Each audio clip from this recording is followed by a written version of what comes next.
صدقه بیچه سفیدت بابا جان قربانی صدای برگی بیدت بابا جان در دست دعایی تو بود حاصل اون من صدقه بیچه سفیدت بابا جان من صدقه چشمی پر امیدت بابا جان احسن مانند گلی گندم سرخ است روی مردم خوشبختی این زمانه با پیشوای ملت ما فخر می نماییم از کار و زحمت خویش آزاد لخشیانه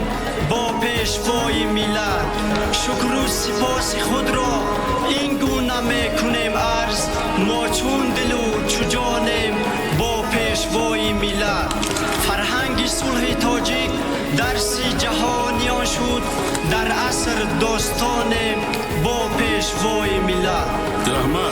السلام علیکم اساسگزار صلح و وحدت ملی پیشوای ملت پرزیدنت جمهوری تاجیکستان محترم امام علی رحمان من صابروف ایام الدین ختم کننده صنف 11 مؤسسه تحصیلات میانه عمومی رقم 48 ناحیه لخش می باشم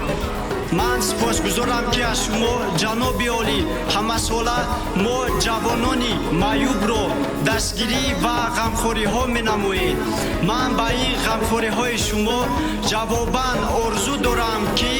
با مؤسسه ها با دانشگاه های عالی کشور داخل شده